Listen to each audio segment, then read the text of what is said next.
Hi, I am Joanne Ricci, a senior instructor here at the UBC School of Nursing, and my involvement in the school in the past 15 plus years has been with population health and community health.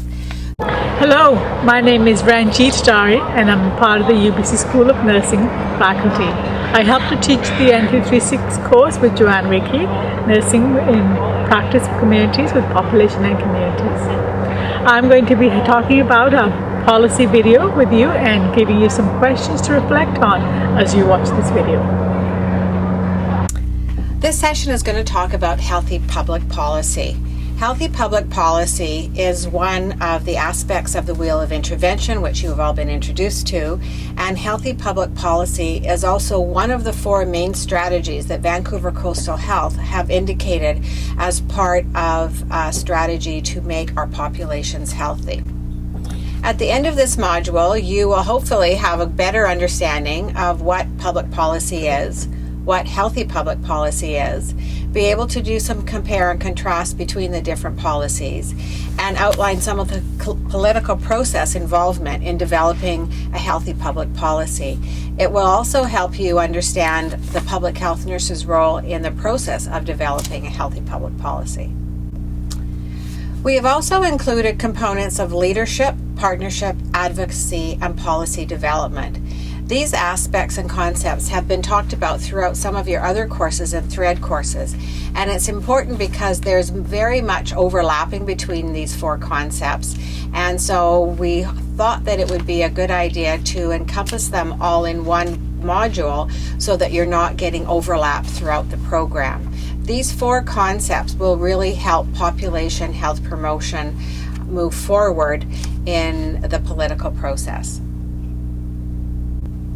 This is the wheel of intervention, and as you all know, you've seen this before, there are several aspects that relate to this module today. There is health policy, there is advocacy, there is partnership, and there's social marketing, and we'll touch on those as we move forward throughout this module. It would be a good idea at this point to review the aspects that are relevant to today's content.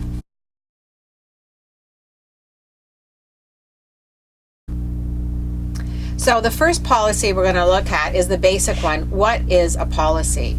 Well, according to one definition, a policy is a consciously chosen course of action that encompasses the choices that a society or a group of people, a segment of society or organization makes regarding its goals, its priorities, and the way it allocates its resources. What a policy does is it should reflect the values of those setting the policy. So if it was a group of people, they would do it. If it was politicians, they would set the policy. So think about it in those terms. So what is public policy? Public policy is actually formed by governmental lobbies at either the federal, provincial, or municipal levels and are often codified in legislation.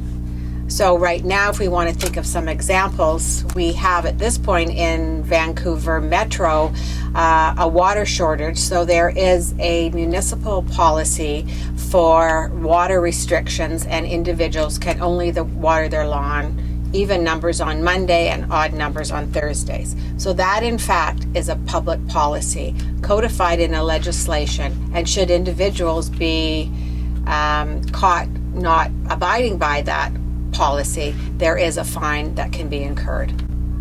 So the one that we're going to look at that's most relevant to us in nursing and as public health nurses is what is healthy public policy. The focus of a healthy public policy is to improve the health status of the population. We must look at a range of social and environmental health determinants, and it puts health on the agenda of the policy makers at all levels. So what we need to do for a healthy public policy is we need to ensure that the policy looks at the social and environmental factors, because if we have a policy and we've negated those factors, then it's definitely not going to work, because we need to have buy-in by the population to understand that this healthy public policy in the long run is going to make them and their families and their communities healthier.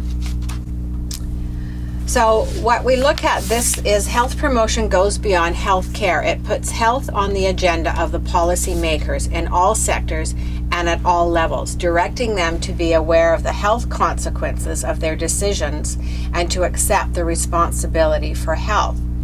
So in other words, if we look at health promotion and we have our policymakers making policies about certain aspects, then hopefully we're going to get individuals to take responsibility and move forward in making healthier choices and abiding by these policies. So we can take an example of all of the policies related to tobacco reduction.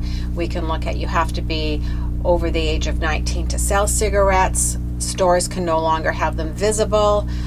In the store, they have to be behind the counters.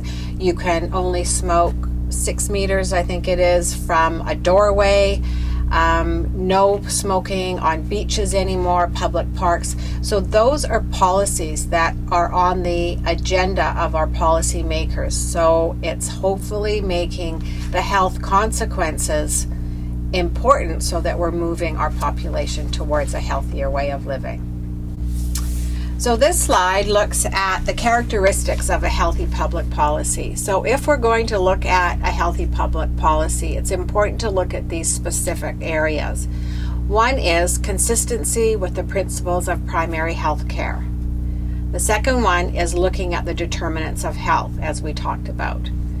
Directed towards the health of the population, and that it's equitable for all individuals, that it's multidisciplinary and intersectoral, because we can't normally do a healthy public policy unless we have partnerships with a number of other individuals, other healthcare sectors and government, businesses, other healthcare professionals, because making a healthy public policy is a costly endeavor. So we need to have buy-in by these other partners. And the last or second to last one is participatory. And we have to have buy-in by the people who are going to be affected by this policy. They have to understand that it's important for them to abide by this healthy public policy.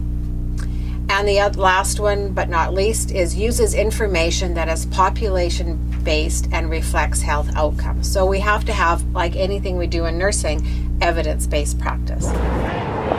Now that you've seen this module 1 with Joanne talking about what is policy, I want you to reflect on some thoughts around what policies have impacted you and you maybe have been engaged in. So how do local governments create healthy communities? Do you think health authorities have a role to play in creating healthy public policies? Think about that, and as you watch the next two modules.